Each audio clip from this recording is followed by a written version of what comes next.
You ready for me to start too? I don't want to sit in the front though. I've never been a front row person. I want to sit in the back. Because you're not short. That's it. See, if you're short, you want the front row because you can never see over anybody.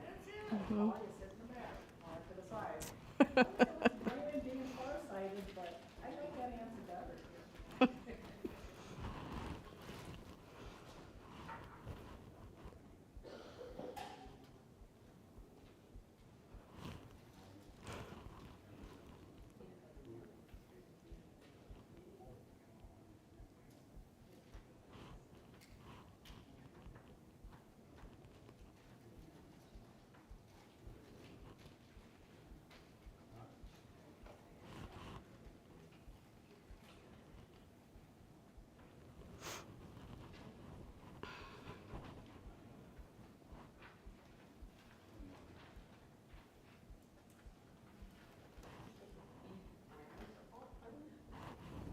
Alrighty, we're gonna go ahead and get started here. So welcome. Thank you for coming today to another Mayo Employees Federal Credit Union's Wellness Wednesday. My name is Stephanie McCraffick, and today we're gonna do Understanding Identity Theft Prevention and Recovery. So I have worked in the financial industry for over 20 years, and I have been an anti-fraud professional for going on over 10 years now. And I am currently the Enterprise Risk Management Specialist here at the Credit Union, and I'm a Certified Fraud Examiner.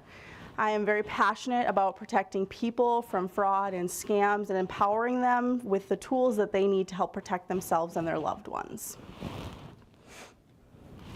So today we're going to go through a bunch of different topics surrounding identity theft and scams. Sorry, one moment here. There we go. We're going to cover identity theft as a growing threat, understanding identity theft, the common types of identity theft, some preventative measures, how to respond when you have identity theft, and then spreading education and awareness. So in 2024, there were 3,158 total compromises. This is a result of data breaches, data exposures, unknown compromises, data leaks. And according to last year, so 2023 at this point, because this is 2024's data, we're always a year behind, that's a 211% year-to-year increase. And you know, that increase has been steady over the last couple of years, but what the impact has been is there's been a huge increase in change in the number of victims. We've increased to 1.3 billion victims due to these compromises. The top impacted industries are financial services, healthcare, public services, and manufacturing and education.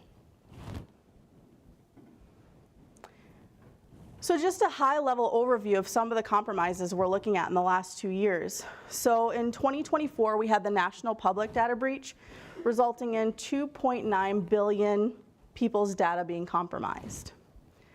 The Change Healthcare data breach, which was known as one of the largest healthcare data breaches we've had, was 100 million people impacted. AT&T had 2 separate data incidences in 2024, resulting in 108 million people being compromised or data being compromised. And then Ticketmaster had 40 million. That's 2024. We're not looking any better for 2025 so far. We have the TransUnion data breach, which was 4.4 million users compromised. And although the credit profiles themselves were not compromised, information like social security numbers, names, phone numbers, emails, date of birth, that information was compromised. A lot of people have been starting to receive letters from them already. If you are one of those people who have received a letter, we'll talk a little bit about actions to take on those kind of letters, but just know those letters are in the process of coming out. And then 2025 also had Google Salesforce was 2.5 billion users compromised. So this is your Google accounts, your Gmail accounts. So if you have a Gmail account, this is something they're recommending you change your username and password, add additional security measures like multi-factor authentication to your account. And then in 2025, we also had what they're calling the mega data breach, including Facebook, Apple, Google, GitHub, Telegram, 16 billion accounts compromised. And what does this information mean to you? It means more compromises, more data, more victims. We had 6.5 million reports last year. Like I said, credit bureaus and information furnishers, identity theft and imposter scams were the top reports last year to the FTC. 2.6 million reports of fraud and loss. And they really say only about 30% of people report, that's like 1 in 400 people report when they have fraud or identity theft due to some of the stigma surrounding what it means to have a scam or a targeted attack. So let's talk about what is identity theft, okay? So when we talk about traditional identity theft, you have a fraudster who's gonna take a real person's name, a real person's social, and a real person's credit card or account number or information, and they are going to use that information and impersonate that person to use their information, financial gain, steal, collect their data. That's traditional identity theft or fraud.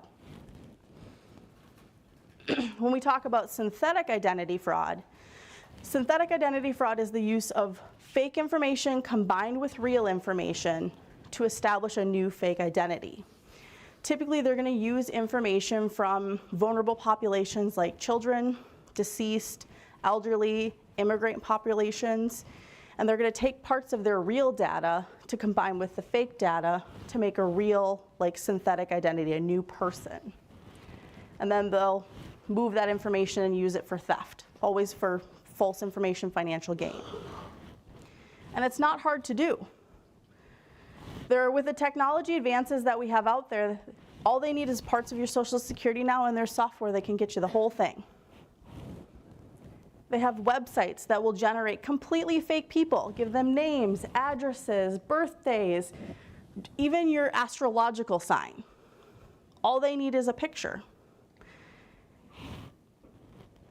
And then with all the information that they don't have on you or the information that's not already out on the dark web, they employ phishing tactics, sending you text messages and emails from trusted sources like your bank or your financial institution, your credit union, impersonating them to collect more information and details that they're missing. So how do they get pictures? Well, it's really easy now to create a real person. So bear with me a minute, we're gonna play a little game. I want you to tell me, which one do you think is real? Number 1 or number 2? Number 1, 2, 1, 2. Okay, it's number 2. How about this one? Number 1 or number 2? 2, 1, 2, 1. Okay.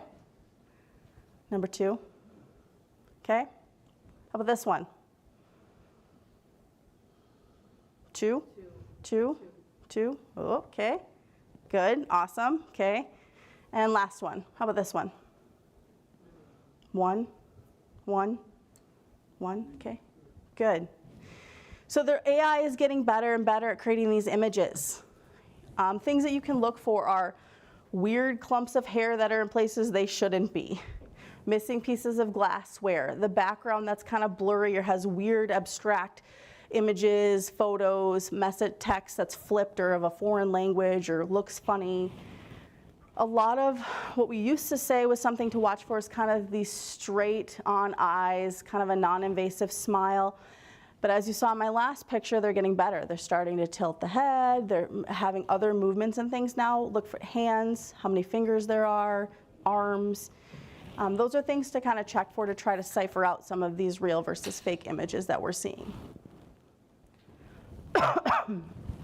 So what are the common types of identity theft? So first we have financial identity fraud. So what this is this is the most recognized type that all of us are most familiar with. This is going to be a fraudster's using another individual's information to steal their goods, services, money, finances. They're going to impersonate people or businesses, tax returns, file false tax returns. This is traditional financial fraud. Medical identity fraud is where an individual is going to pose as someone else to acquire medical services. They will use your medical benefits to get their medical care, and you pay for it. Criminal identity fraud. So criminals are going to use falsified names, identities, and information to avoid arrest, summonings, warrants for arrest, to avoid being prosecuted in general. They'll give a false name when they're pulled over. criminal identity fraud. And then child identity fraud.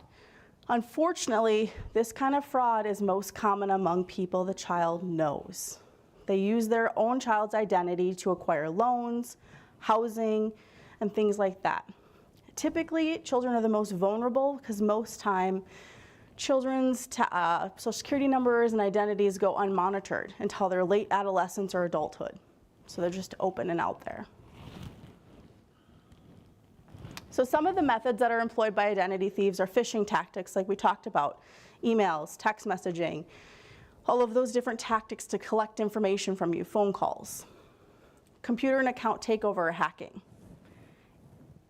public Wi-Fi, using internet connections that are not secure, data breaches, malicious websites and pop-ups, public record searches, the family identity theft, stealing a family member's identity, shoulder surfing. So when you're sitting at a coffee shop and you're logging into your online banking to check your balance, or you're surfing your social media profile, people stand over top of you and are looking at what you're typing in and viewing what you're doing. Social media, all the information we put out there online. What's your social media, public or private? What information are you sharing out to the world? Home or car break-ins, dumpster diving or mail theft. Lost or stolen smartphone or digital devices, stolen wallet, and then card skimmers or shimmers, where they pull your information off your card at the gas pump or the store. So these are the major methods that are being employed right now. And what information are they looking for? Well, they're looking for that personal, private, identifiable information. So what is that? So this is any information that can be used to identify a single individual. There's different types of personal private information. There's the non-sensitive, which is going to be like your name, your email, your home address, your phone number. There's the super sensitive by itself, like your social security number, your financial account number, passport number, driver's license, your biometric data. And then there's sensitive information if it's combined with other things, like your date of birth, your gender, your mother's maiden name. This information's sensitive when they have other pieces already about you, because they can use that to help verify themselves. So any data can really be used to potentially identify you, but the things you need to use extreme caution with are going to be your social security number, government identification, credit card numbers, bank account numbers, and your login and password credentials. So what can we do? Let's talk about some of the preventative measures we can take to protect ourselves. When it comes to your social security number, some organizations have to have your social security number. The IRS, your financial institution, your employer, medical or Medicaid benefits, tax returns. Okay, these people have to have it. Other organizations may not really need your social security number, but they ask you it out of common practice. It's just what they do. So let's start asking some questions about why they need it. You don't have to give out your social security number to these people. Doctors, dentists, most of the time they use that to make sure they can collect on you if you don't pay your bill. Just keep in mind, if you choose not to provide it, they can also choose not to provide care. So it's a risk choice, right? Just be mindful. So when you are giving out your social security number, ask, before you give it out, why do you need it?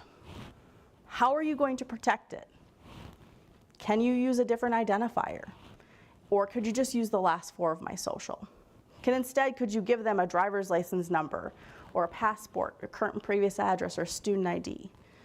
When it comes to schools, a lot of times they'll say they require your child's social security number, and that's not actually true. There are other ways they can put for identifiers on file. You just have to ask. So our next preventative measure is talking about monitoring and shredding. So when it comes to monitoring your financial accounts, both your deposit and investment accounts, make sure that you're setting up any kind of alert that's offered through investments, financials, all of your banking and important platforms. What kind of alerts do they offer? Daily balance alerts, transaction triggers, make sure those are set up. Login alerts, those are my favorite. If you have online banking and there's an alert at your financial institution like we have here, where you can set it up so that it triggers you if somebody logs on, this is my favorite alert, because anytime somebody's logging in, you should know about it. And if it's not you, you should be calling, right? And then checking it often. Checking at the very minimum your statement at month end, absolute minimum. With how fast money and things move these days, that almost is too long now. I really recommend at least every other day, if not daily, just checking in on your accounts. Statements. Big thing with statements is knowing when your printer cut date is. What date does it typically print on? When is your statement going to arrive? How is it going to arrive? Are you going to get paper statements or are they coming electronically? And then setting up alerts again for statements. By having an awareness about when they should be coming, when they don't show up, or if something's abnormal, it can be a huge red flag and start you in the process of protecting yourself and getting ahead of something that's happening. And then monitoring your mail. So mail fraud right now is huge on the rise. Things being stolen from post office box, insider fraud at the post office, it's huge. So the best things you can do to help protect yourself are, one, set up for informed delivery with the USPS. This is going to give you a preview of the mail that you have coming so you know what to expect should be in your mailbox. Avoid sending confidential information in the mail if you can, and if you have to, it's going to cost you a little bit extra, but send it certified mail. If it's confidential information, try to send it certified. If you are sending checks in the mail, a lot of us pay our bills by sending checks in the mail still, and that's fine. The big thing to know with that is when you send it, confirm the person that you're sending it to got it. Make sure within a couple weeks, 2-3 weeks, you're checking in, making sure your payment's posted to your bill, making sure your granddaughter got that check, checking in on those. And never send cash in the mail. Just a hard stop on that one. Some additional preventative measures, again, when we look at statements and we think about fraud, it's not our first thought to think about our medical bills. Again, with medical fraud, check your statements. When should your bill arrive after you receive care? It has to go to insurance and then back to you and then to insurance. Like, are you keeping track of the process?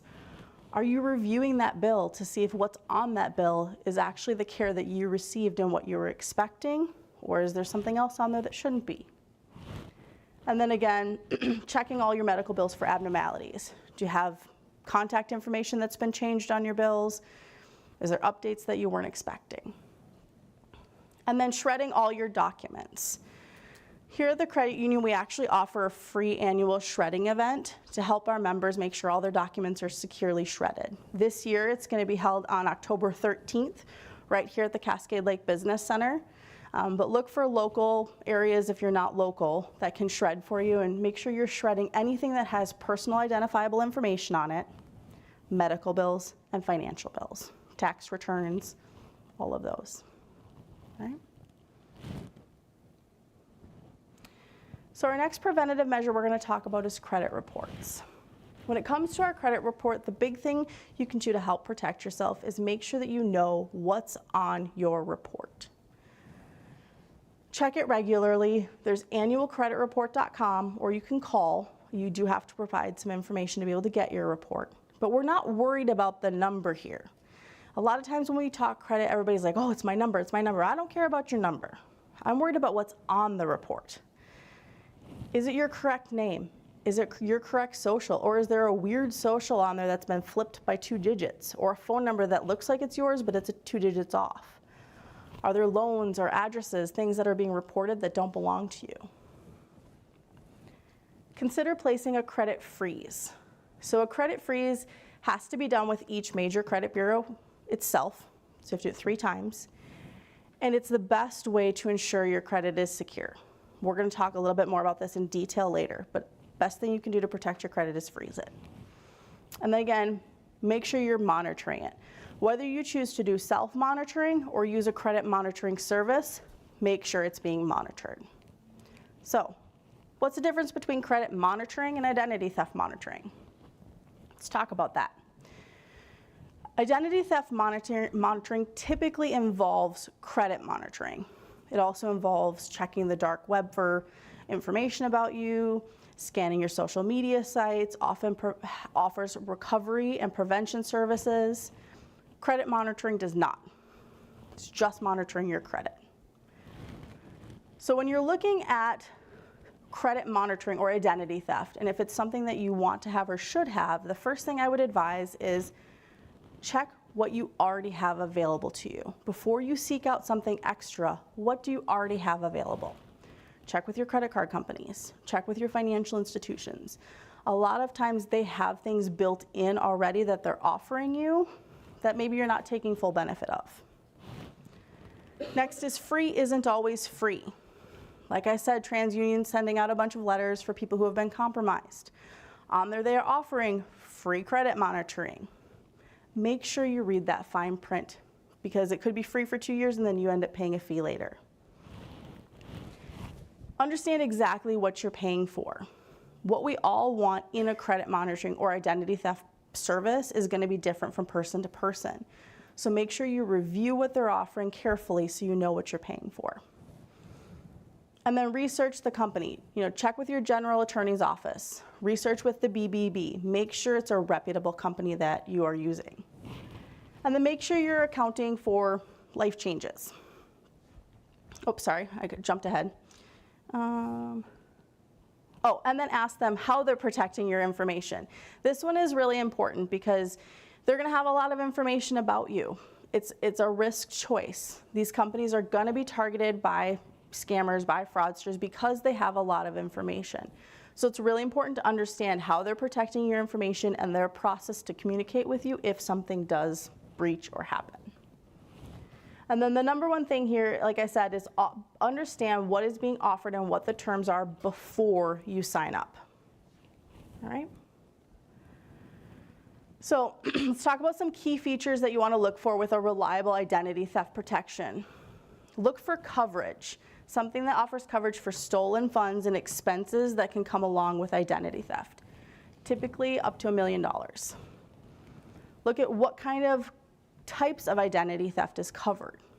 All programs are not created equal. All identity theft is not covered equally. Look for something with unlimited recovery services. And then look for something that also has change of address monitoring. Having a change of address happen can be one of the first signs of identity theft beginning. Look for dark web monitoring, data breach notifications, and then support and recovery customer service. What is their availability to you? Most businesses can't and aren't open 24 hours a day, but your identity theft company ideally should be. They're the ones that you want to be able to call any time of day or night to start the process until you can get a hold of the businesses you need to. So some common mistakes when selecting an identity theft program, people tend to choose only based on the price without really looking at the total benefits. Doesn't matter how cheap it is if it's not going to protect you when something happens and to do what you're expecting it to do. Let's put our money in smart places and not just throw it, And then overlooking hidden fees and limitations. Again, checking the terms and conditions really carefully, reading that fine print. And that's one of the other things is reading the fine print, not reading it. And then accounting for major life changes. Everybody in a different stage of life is going to have to account for those changes, marriage, kids, divorce, big changes in life. Just like you change with your insurance, make sure you're checking in with your identity theft coverage. A lot of people ask me, where do I start? Who are good companies? Where should I start? So the first thing I will tell you is if you are an employee with Mayo, check your human resource, your HR, your benefits. Because Mayo offers an identity theft program within part of their benefits package, as a lot of employers do. So make sure you're checking with your employer to see if they offer a protection for you, because one, they've vetted the company, and two, they're probably offsetting some of the costs for you. So check with them. Question? Yeah. What does Mayo recommend? Here, the credit union or Mayo Clinic? Check with your employer if you work for Mayo. So what I can say is that from what I last knew, okay, this could change or have been updated, but from what I last knew, the company that is used within Mayo's benefits is called CyberScout, which is one of my recommended companies here. So if you're looking for your own, doing your own research, Identity Force and CyberScout are the same company, they just go by two names. Aura, Identity Guard, and ID Shield. These are the top 4 companies that my personal preferences and companies that I know have been vetted and trusted by other employers. So these would be the top 4 to start with when in your research process. Now again, they're not all going to offer the same thing, so it depends on what benefits you're looking for. Do you have a favorite out of those? Are they listed in order? The question is, do I have a favorite and are they listed in order? No, they are not listed in order. Yes, I have a favorite, but I'm not going to tell you which one's my favorite because my favorite is based on my personal needs and preferences. Okay? Another question. So with the AT&T breach, they sent out all these letters, and I can't remember the company that was not on your list. How do you vet one of those? Okay. Yeah. I haven't responded because Yep. then they ask for all sorts of information, and you Yeah, they do. Yeah. send out these mass mailings. Do you know if it's real or if it's a scam? Yep. So a couple things. The question is talking about the AT&T breaches, just like the TransUnion ones that are currently coming out, getting the letters saying that you've been compromised. They offer you identity theft protection, and how do you respond and vet them? I have many people who come in and bring me those letters to help vet. First of all, we are happy to help vet them and review them with you and give you our thoughts. But what I would do is, like I said, first take the company, research the company itself on the BBB, your general attorney's office. Make sure you don't follow the link exactly that it's listing in the letter. You're going to want to go research it yourself. When you do web searches, I'll give another tip on web searches in a little bit here, but make sure you do it yourself. Don't just follow what they say. And then the big thing is reading the fine print. Checking, if the company seems reputable, it's a known company, reading the fine print of the terms and conditions and what they're offering you so that you know what you're signing up for. Good? Okay. All right. So let's talk about some additional preventative measures. So when we talk about increasing online security, I have an entire session that we do on cyber health, so I'm going to just lightly touch on some of these high level here. So the first one is using strong passwords and changing them often. Consider using a password manager. My IT people hate when I say this, but I'm going to say it. If you do not like technology, do not put your password on your phone. Put it in a notebook, in a lock safe at home. Don't walk around with it. Don't carry around your passwords in your purse or your wallet. But if you don't like technology, lock it up at home in a vault. That's totally fine if you write it on a notebook at home. You don't have to use technology for your passwords if you don't like it or understand it, okay? For those of us that like technology, password managers are awesome, okay? When we look at passwords, make them unique. Don't reuse them. Make them complex. You're using high upper and lower case, numbers, spaces, special characters. Don't use common dictionary words like password. These are the top 10 again for 2024. It's like every year the list is almost the same and it drives me insane. I'm like, don't use password. Don't use 1, 2, 3, 4, 5, 6, 7, 8. Don't use QWERTY. When you type across the keyboard at the top, those are the letters across the top. That's not clever. The fraudsters know that trick, okay? Yes. What do you recommend about saving your passwords on your systems? I mean, if it's password bank, I don't use them because I think that So I think the question is, what do you recommend with saving passwords automatically on your browser? well, yeah, there's tools out there, where you save your password book, they call them. Electronically save your password with some software somewhere. Yeah, okay, I got your question. So it's like saving it electronically. Okay, here's the 3 things I will say about saving your password electronically. 1, do not save your password on your web browser. Don't let it auto-remember your password. Don't, okay? 2, use a password manager, which is a digital password vault that you're gonna have a master password that's triple encrypted. Seek out a strong password management company like 1Password or KeePass, number 1 password, KeePass. Aura has a good password manager, okay? One of those companies. My third thing is do not save your password in notes on your phone. That is not secure, it is not encrypted, it's not protected. So don't save it in the notes function. But you're okay with saving it in the, I am okay, the question is, you're okay with saving it? I am okay with saving it on a password manager because I know the company, I've done my research on it, I know the encryption levels, I know their security procedures, and it is a risk-based decision I have chose to make. So it is a personal choice. Okay? One more question up here. So you're saying you don't use it when you're on your computer at home? Yeah, when you're on your computer at home, do not let your browser save it. You'll save it. Nope, don't do that. I thought that was a Yep, Thank you. yep. All right, so when we talk password authentication, whenever you have the option, use a passkey. What is a passkey?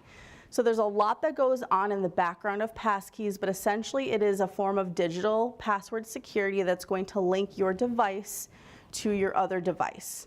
They talk to each other, like you'll sign into one account, it'll send information to your main device, and then you have to take information on that and validate it to be able to link the two. It is currently the most strong form of password protection we have. It's a great alternative to passwords. It's unique. It's specific to each device and account or app or website. It's more resistant to phishing. It's harder to get from people than their password. It's private. All the passkey stuff is stored on your main device. It's not shared with the networks and devices and websites that you're linking to. And it's simple to use and pretty intuitive. They're going to use a fingerprint, face, pattern, PIN to identify you, and then once you get in, then you identify yourself and type in their code or their password or check yes, depending on their setup. And then work to recognize, oh, did I miss one? Let me go back. Nope, we're good, okay. Work to recognize phishing attempts. I showed some examples earlier of some phishing attempts that are going around. Lately, a lot of financial institutions across our area have seen many messages mimicking them, verifying transactions, saying your account's been locked, impersonating authority. There's also been some going around from the US Treasury saying to claim your refund. There's been tax ones, there's been Minnesota toll road ones, which make me chuckle because we don't have toll roads. So if you weren't expecting it, don't open it and verify it. And when you verify it, don't use any information in the communication itself. So if you get an email that says, call this number, or something pops up in your computer and says, call this number, they're Microsoft, they're Apple, don't call that number, okay? You're gonna go to an outside source and find the customer service number. When you are locating that number, be aware of how you're searching for that information. I'll come back to that in just a moment. Does it create a strong emotional reaction? Excitement, panic, fear. I don't know how many of you get those text messages that even when they're the legit ones and you're verifying a transaction, it pops up as like, did you do this? You're like, what? Did I do it? Like, it creates that kind of response, right?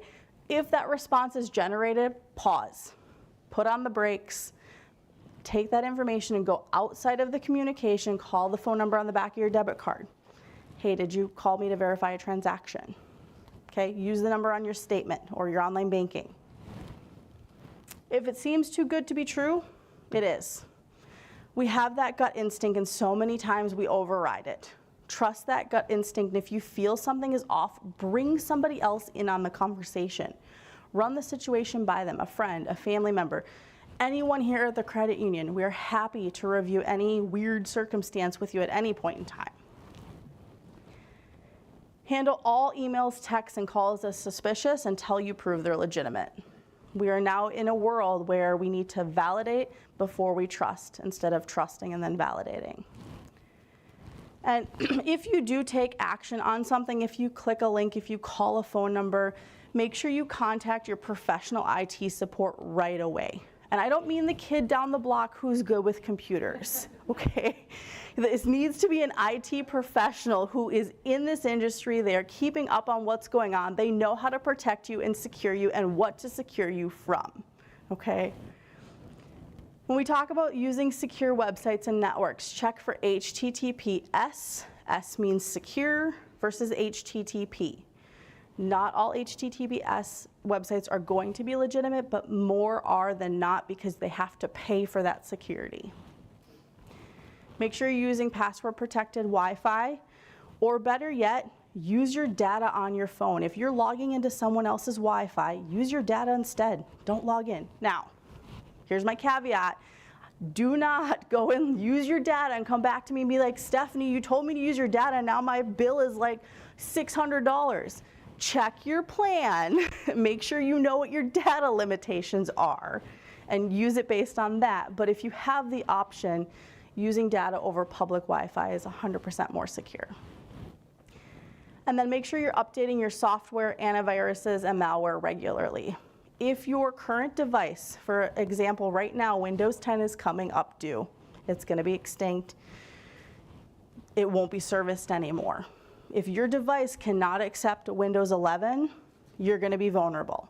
You're going to be more vulnerable to attacks, and it's time to replace that device. And I know that's hard to hear, and none of us want to spend that extra money on a new computer. But to keep yourself secure, you have to update them if you can no longer get the security patches and updates. Okay. The other thing when we talk, and I can't remember if I have it in another spot, so I'm going to address it now.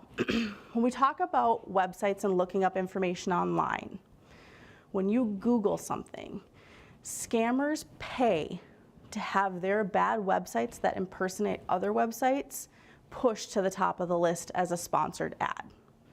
So be very careful clicking on those sponsored ads. Try to scroll down more, go to the next one, and double check what the link is and that the picture makes sense. Compare them across each other to make sure you're pulling up the right one. All right, we're gonna move on to responding to identity theft. So you've had identity theft, what do you do? Take a drink 1 second. Okay. So your immediate actions, if you see something is off, you have money leaving the account, somebody's opened a loan in your name, the first thing you're going to do is contact the company where you know the fraud has occurred. You're going to go directly to their website or their app or your statement or the number on the back of your card, and you're going to contact them. You're going to ask for their fraud department and tell them what's happened.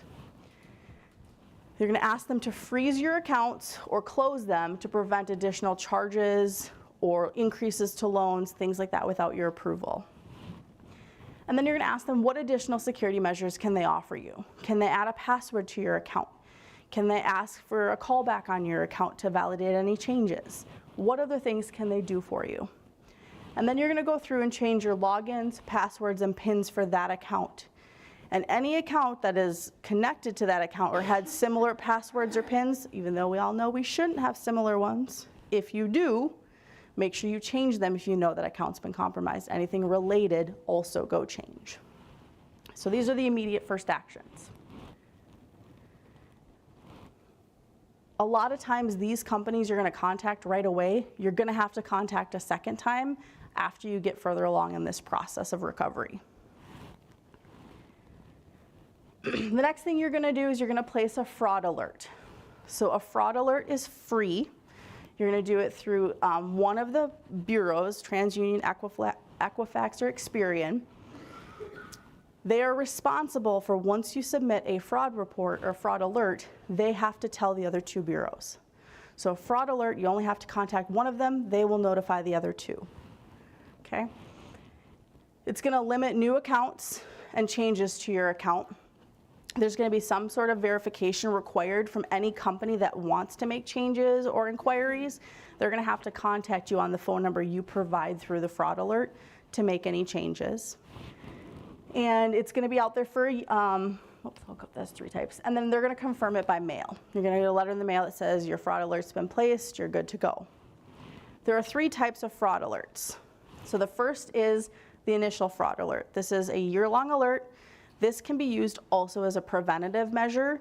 If you suspect maybe you have fraud going on or identity theft, you can place a fraud alert out there for a year, and it has to be renewed again every year. But this will kind of set that first year up. Then there's the extended fraud alert. This is a 7-year-long fraud alert. To be able to have this kind of alert set up on your account, you have to have an identity theft report completed, which we'll talk about what that looks like, with the FTC. And then there's the active duty military alert, which is, again, a 1-year duration for if you're going to be deployed for active duty to help protect yourself while you're deployed. All right. So the next thing to do is place a security freeze. So security freeze is different than a fraud alert.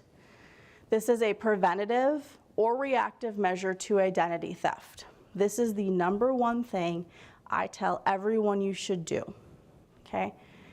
It's free, and once you place it, it's going to remain on there until you remove it, okay? So if you try to go take out a car loan yourself and you have your security fraud alert or your security freeze placed, it's gonna deny you. You have to go in and do a temporary lift, say, oh, I'm gonna go car shopping from this day to this day, do your temporary lift, go do your shopping, and then it'll put it back on for you. It has to be placed with each individual agency. So you have to do this 3 times. You gotta contact each one 3 times. You're gonna get a PIN and a password and a user ID for each one. Businesses are not gonna be able to pull credit. They're not gonna be able to do anything. And you're 100% in control of this. This is the best part, is because you control that everything is locked down. Go ahead. Is this an online thing, or do you have to physically? This is, so the question is this an online thing or do you have to physically call? You can place these online or call, both. There are options for both. I would recommend, if you're going to place these, go to annualcreditreport.com, go to Security Freeze Basics, and it will list out the exact pages for all 3 bureaus, so you can just copy the URL link and paste it right into your browser. You know, so you're gonna get to the right place the first time. It's the safest way to get there, because unfortunately the credit bureaus are companies that are very often mocked or mimicked and spoofed and impersonated with online accounts and fake websites. And then when you go to place your freeze, you are gonna have to provide quite a bit of personal, private, confidential information. They're gonna ask your social, your birthday, your address, your current address, for statements, driver's license. They're gonna ask for a lot because they gotta prove that you're you. So just be aware they do ask for that. The next thing you're gonna wanna do when you have identity theft happening is you're gonna wanna review the credit reports. Go to annualcreditreport.com, pull them up. Again, you can pull these for free, 1 time a week for each bureau throughout the year. I recommend checking them on a regular basis, at least every quarter, but you can pull it for free. And you're gonna look for transactions or accounts that you don't recognize, phone numbers, addresses that you're not familiar with or not associated with you, and any inconsistencies in your private information. This stage is gonna prepare you for the next stage, which is going to be reporting your identity theft to the FTC. So you're going to go to identitytheft.gov or call to submit your identity theft report. Now there's a little caveat with this. So there's 2 options, well, 3 options technically. So you can call in the phone number, or you can do online and not create an account with them. When you do this option, you have to print everything that you're doing and save it right away. There's no help tracking stuff, and there's no making updates to it. So if something happens later, so you have another incident come up as a result of identity theft later, you have to start all over. And you get paper copies by the mail, okay? If you go in to the online part and you create an account, which this is 100% what I would tell everyone to do, is create the account. It's going to walk you through each step of the specific type of identity theft you're dealing with. You had your driver's license stolen, you had a tax return done in your name, your child's identity has been used. It's going to walk you through each of the steps for those different things. It's gonna update the plan as you need. So if you start with something, you have one thing that's happening, like your driver's license number was stolen and used, and then 6 months later, someone files a tax return for you. You can go in and add to it and update it versus having to start all over. It's gonna track your progress, and it's gonna pre-fill forms and letters for you as you go. So it's gonna help save you a lot of time. You're gonna wanna include as many details as possible. And again, it's gonna be a personalized identity theft recovery plan. So it's specific to your situation and you as the individual. Then you're gonna take that plan and you're gonna go and report it to your local law enforcement. A lot of times businesses and companies require you to have that, both the identity theft report and the local law enforcement report. I'm just gonna check to make sure I'm not missing anything here. Yeah. And the reason I have you do it in this order is because a lot of times, like the DMV or the Social Security office, they will require this report and the local law enforcement report, but the local law enforcement won't give you a report until you have this report. So just trying to make your life easier with the steps. Do this first, then local, then go to like the DMV or Social Security. Why report? It's important to report your identity theft for a few reasons. One, it's going to provide you that personal recovery plan, so you're not out there just trying to figure everything out day to day on your own. It's going to help local law enforcement and other agencies detect and prevent additional fraud and hopefully track down these criminals and prosecute them.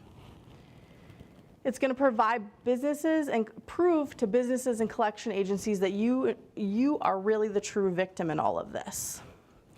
And most importantly, this report, there are certain federal laws that protect you as a consumer when it comes to identity theft, so that businesses and collection companies can't come after you to collect on fraud. They can't hold you accountable for things that have been done fraudulently with your identity. And this report provides those guaranteed protections against that. And then again, if you're dealing with tax, medical, mortgage deed or title, or child identity theft, this is the best route to go because it's going to provide you detailed steps for each unique situation. All right, so here's my quick list. Preventative measures, act now. These are your action items. So if you have to protect yourself, if you've gotten a data breach notification, and they tell you, you've had identity theft, your information's been breached, here are the immediate steps to take. First, freeze your credit. Second, change the password on any impacted account and any account that has the same password that was associated with the impacted account. Set up a unique password on each account. Set up multi-factor authentication or key passes wherever available. Make sure you set up alerts to monitor your mail and your accounts. Review your current credit monitoring or identity theft insurance. Figure out what you're going to choose to do, what your plan is, how you're monitoring it, whether it's yourself or a company. Review what you have and how it works and if it's going to cover your situation. And then review the breach letter for its offerings. Review its terms and conditions and validate the organization. All right, so I'm going to touch a little bit on child identity theft because this one just is a personal, holds true to my heart. I see how much of child identity theft happens on the dark web. I see these kids' social security numbers going for $35 and the impact that it can have long-term on these kids. So when we talk about child identity theft, watch for the red flags. Watch for getting IRS notifications, credit card bills in your child's name to your home address. If you see something, don't delay and act right away. Start the process of securing right away. Freeze your child's credit. We'll talk a little bit more about that next. Make sure your family is shredding your securing your sensitive documents. Do you have a safety deposit box? Do you have a fireproof safe? Who's coming through your home?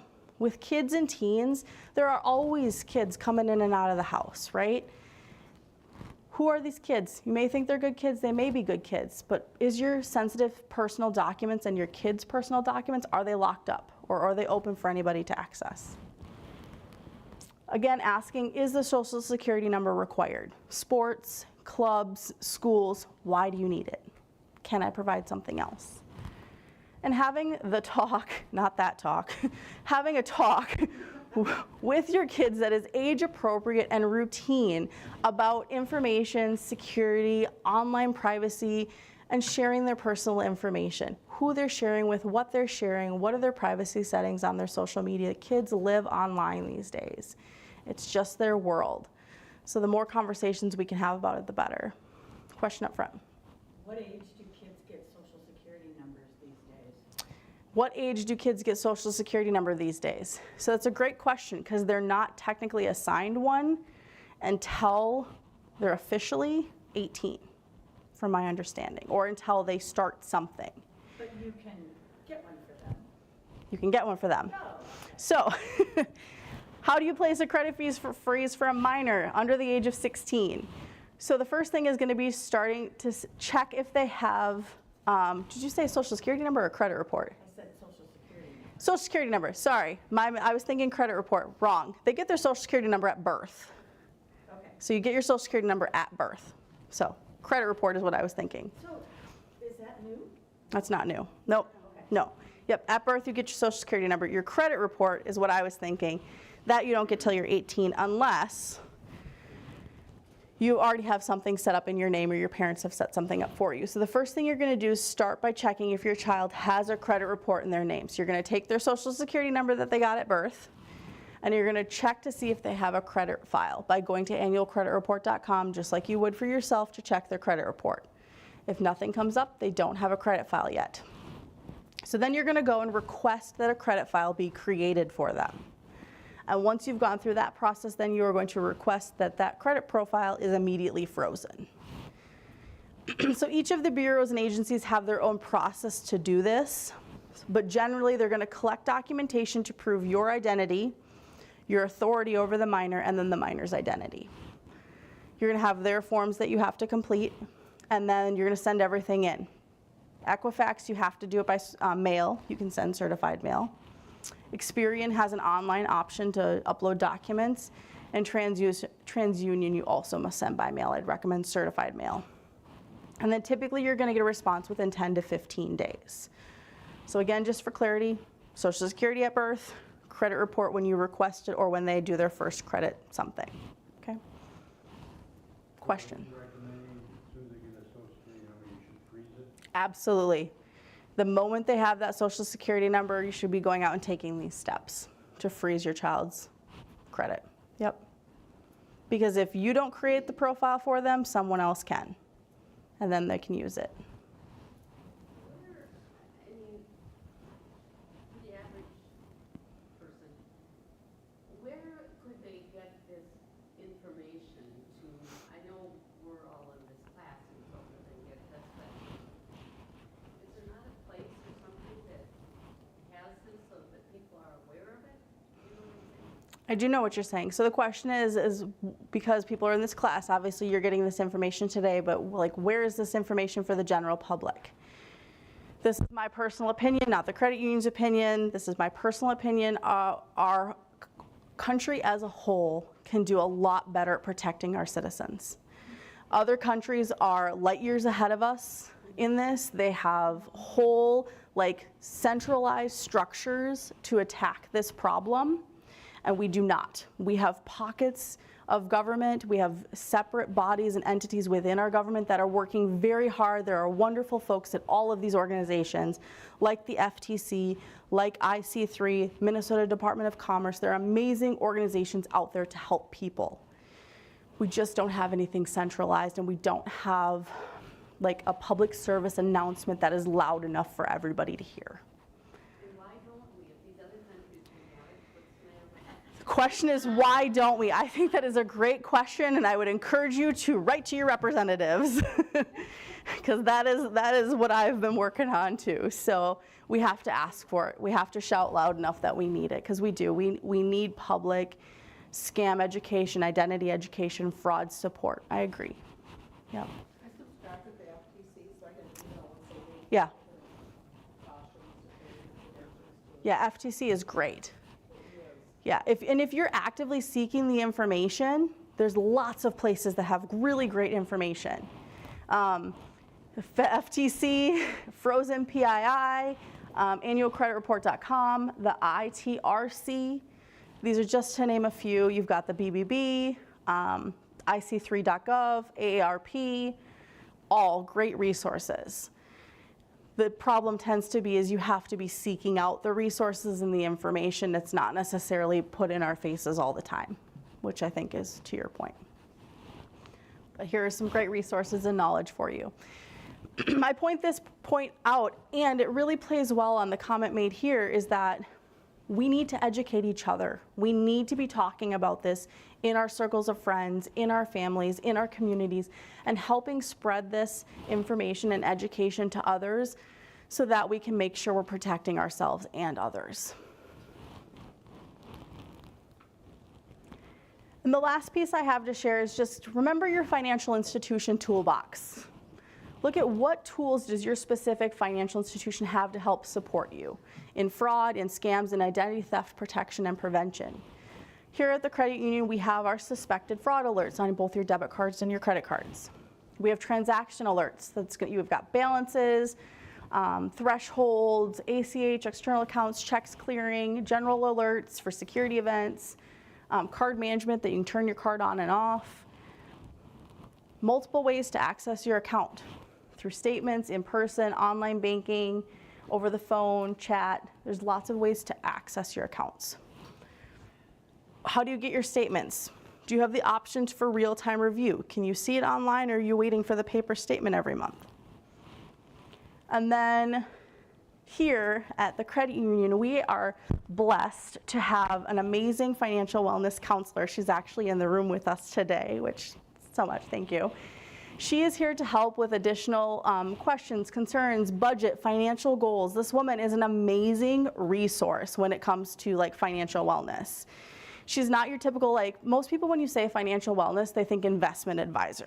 I'm not talking about an investment advisor. They're great, don't get me wrong, they have their place.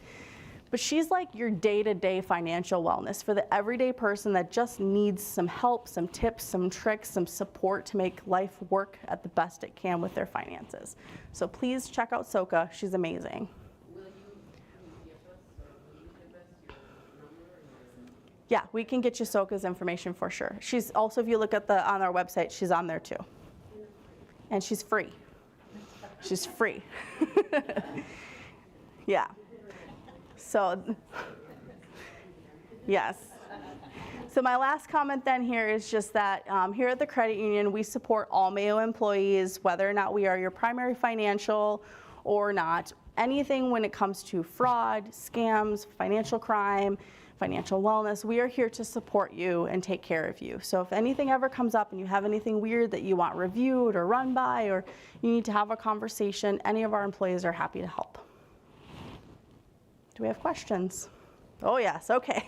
We'll start over here first.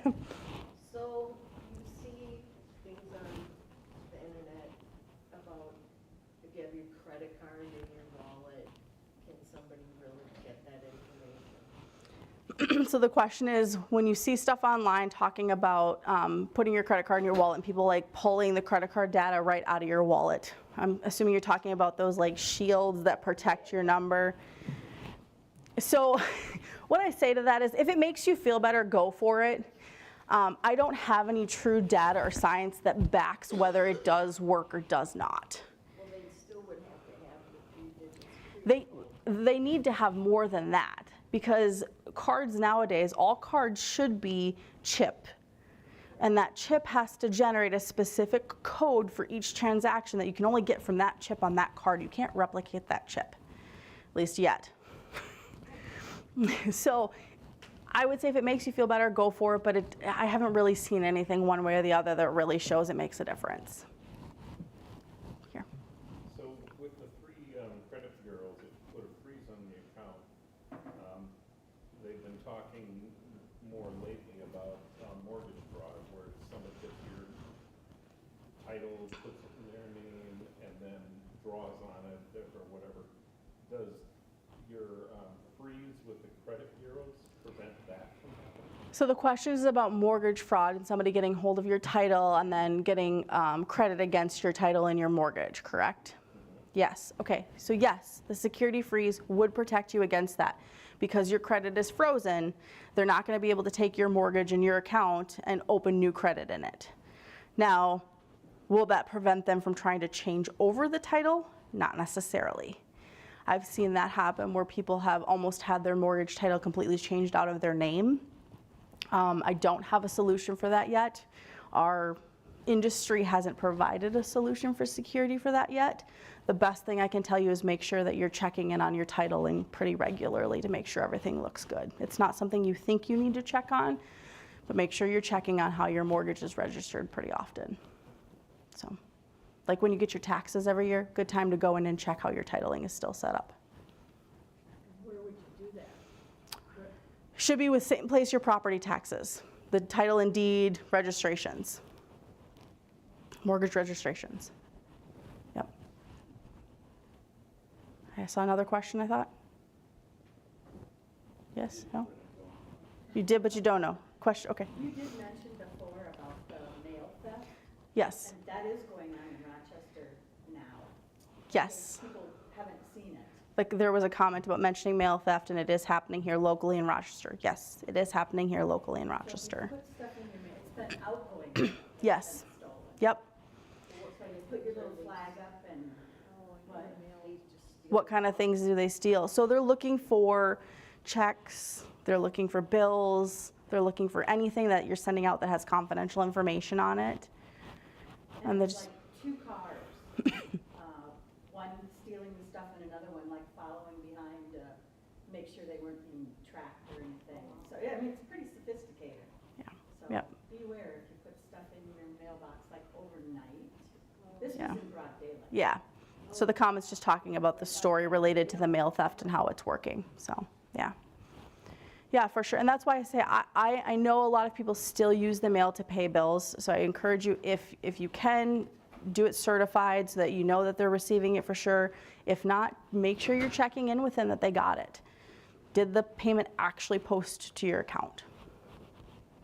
So if we do have questions, we want to stop in here just anytime, like between 8 and 5? If you have, so yeah, the question is if you have questions and you want to stop in, when do you stop in? How do you stop in? It's a great question.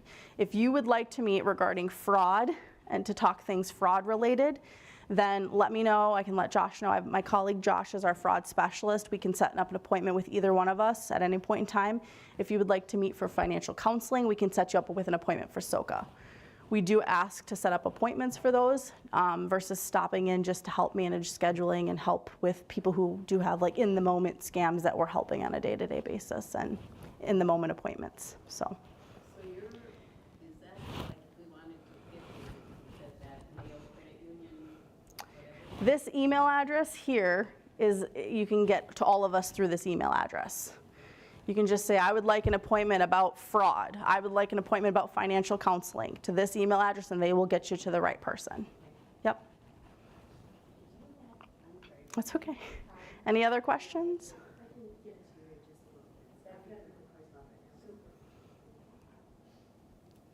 No? Oh, one in the back. This free annual credit report, Annualcreditreport.com. that's it, thank you. Yes, So now you can get it every month? every week.